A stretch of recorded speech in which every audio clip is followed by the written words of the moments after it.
If I had to give advice, it's that, there's only two things in life that we can be completely certain about. We're all gonna have to die, but we're all gonna have to live until we die. How are you gonna live?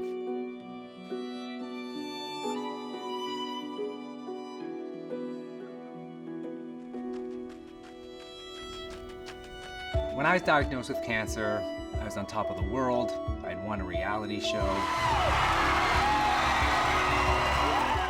I played soccer professionally, helped start a charity, and then sideswiped. And I got a diagnosis of a rare form of blood cancer. On my first round with Hodgkin's lymphoma.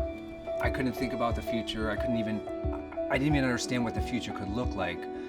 What are you gonna do when the doctors tell you that there's a 50% chance that you're gonna be dead in 5 years? When I was 14 years old, cancer came into my home and it took my father away from me. So my only connection to cancer was death. And then I met Lisa, a incredible woman.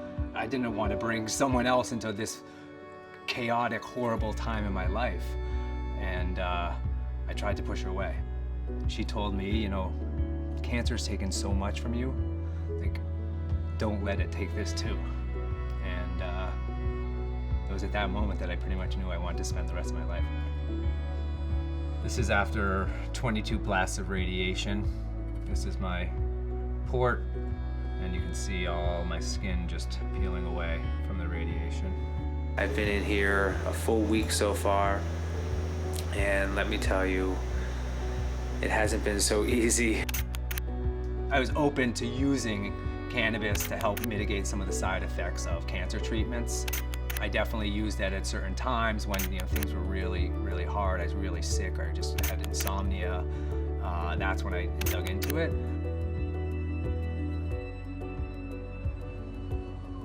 And then once I emerged from the hospital and they gave me that, all right, you're clean, you're in remission, that is when the fear of relapse was debilitating. Darkness is there, and fear and loneliness and isolation, and you think about the worst things that could possibly happen. And for me, the worst thing that could possibly happen was, the cancer would come back and I'm dead. What if it comes back? What if I die? What if I never get married? What if I never have children? What is my life gonna be like? You just get on this hamster wheel of destructive thoughts, and it was paralyzing. This anxiety and this fear kept me from living a life.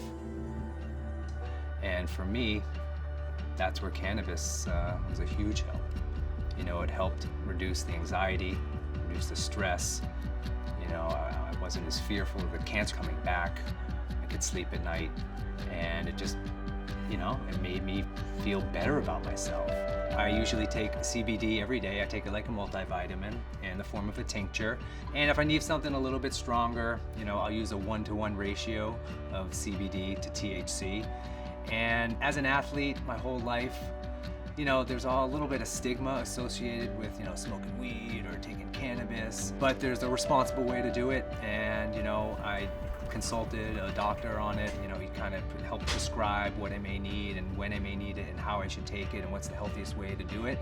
And so, that made me feel a little bit more confident about incorporating that into my, everyday.